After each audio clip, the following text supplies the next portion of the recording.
There we go. Hey, welcome to Raw and Raw. Today, I've got with me Leanne Butterworth, who I always love having a conversation with. We just were discussing stuff that really isn't important to this show, but it was really quite funny with our different perspective on. That was so hard for me to get out. How are you today, Leanne? Very well. How are you?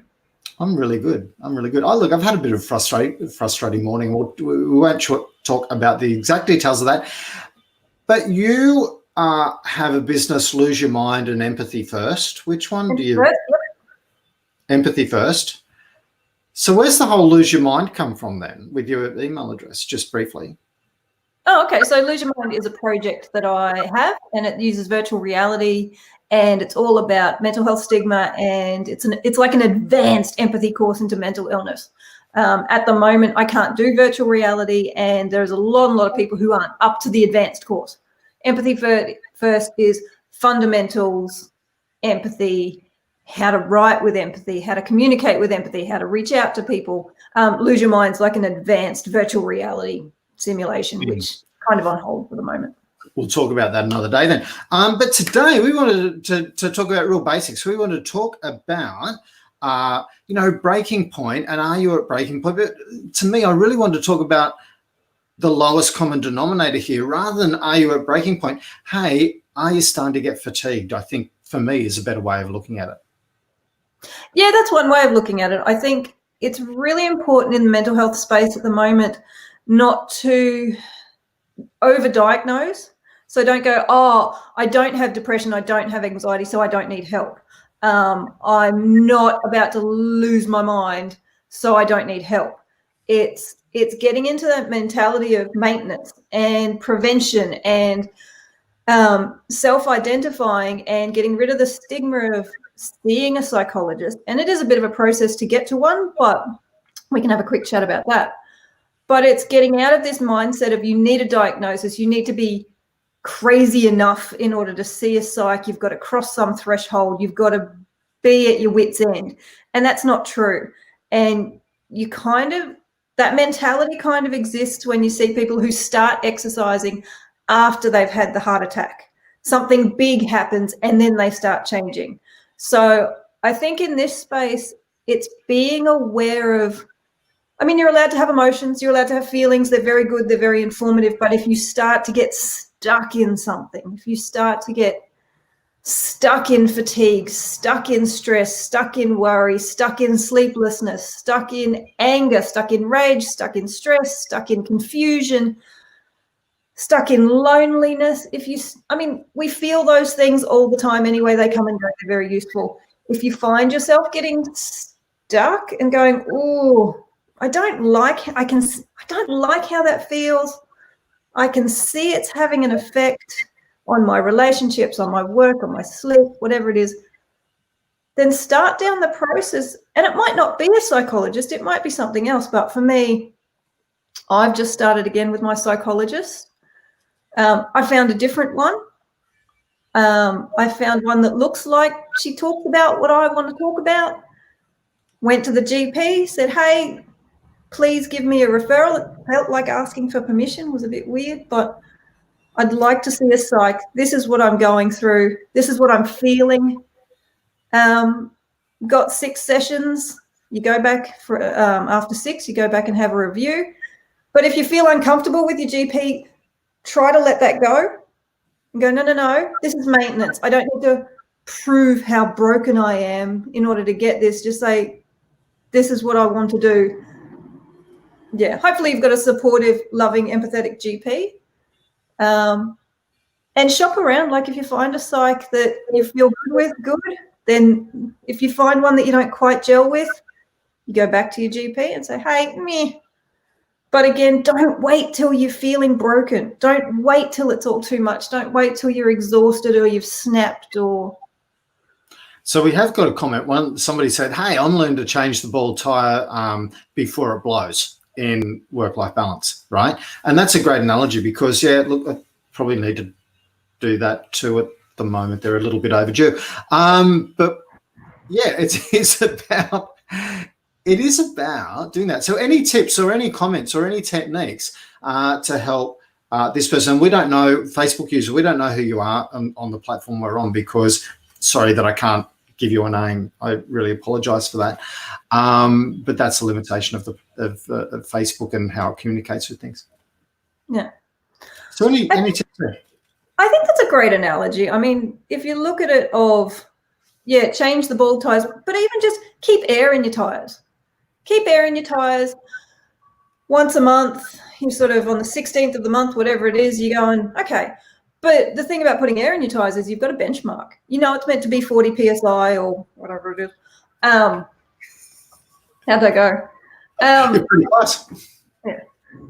So if you know that that's what it's meant to be, then you kind of keep a notice of it, keep an eye on it, and do a lot of preventative stuff. So things like drinking your water, looking at your sleep, putting yourself first, learning to say no, putting in boundaries, like all of this stuff that you can look at and keep an eye on and look at that maintenance side of things. Eating healthy foods, if you eat nothing but healthy foods and a donut's going to do it for you today, eat the donut. Like if for you a donut today is self-care, have at it. But looking at, what are you afraid of? What are you insecure about? Asking those questions sort of on a monthly basis. If meditation helps you, I don't find it overly useful for me. I just haven't zoned in yet. But if that helps you find the answers to these questions, but really go back to basics, which is, are you eating? Are you sleeping? Are you taking care of yourself? Are you drinking your water? Are you trying to manage your stress? And if you do that on a consistent basis, then hopefully you won't blow a tire. Absolutely.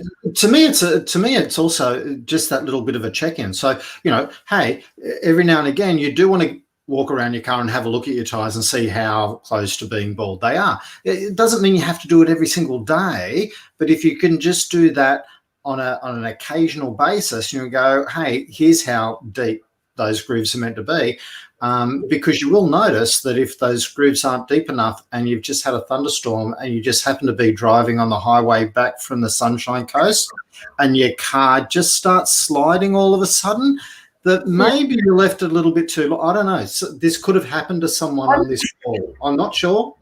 I don't know. But also you'll get to the point where you go, oh, hang on. That bald tire is too bald for me to fix by myself. I need a mechanic for that. Or I need Bob Jane for that. That's exactly the same thing like as seeing a psych. You go, I just don't feel like I can do that by myself. And find somebody who can help you change the tire.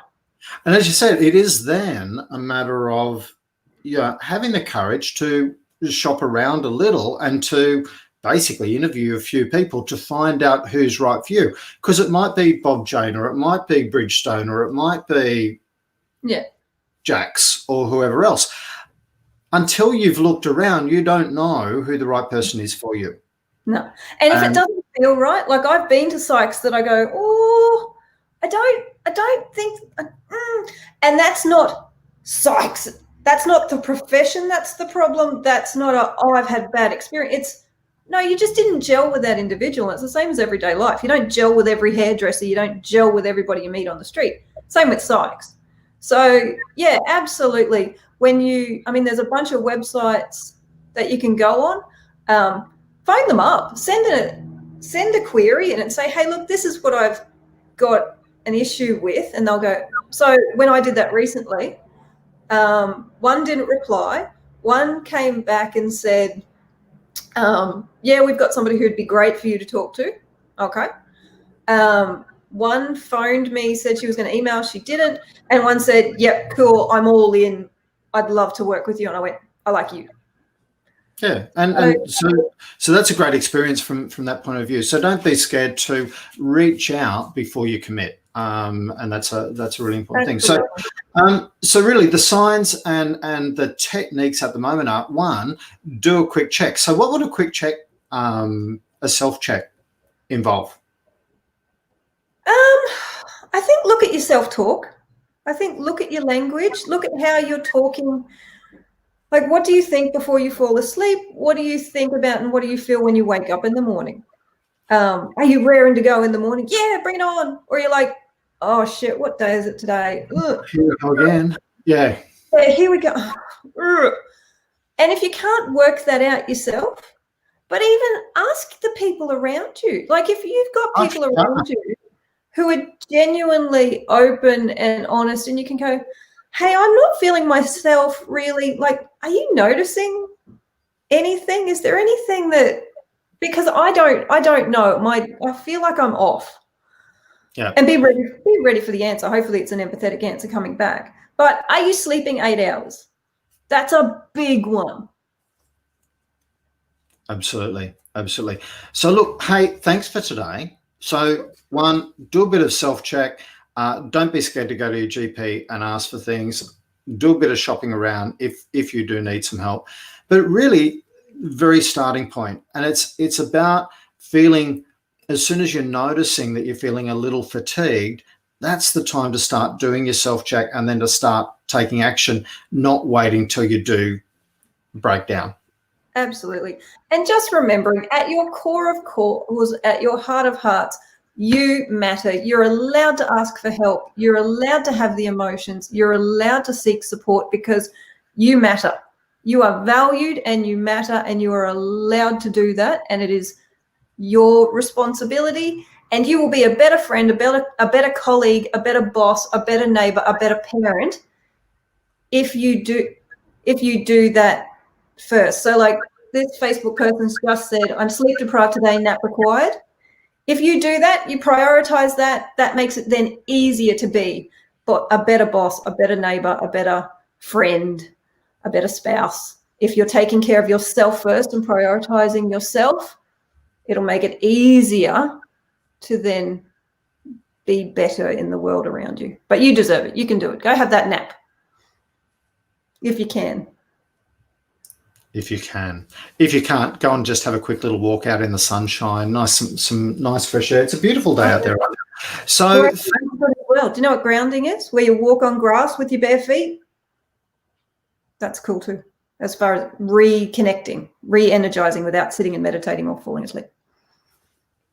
There you go. So many different techniques, so many things. We will talk about more about all of those different things in weeks to come.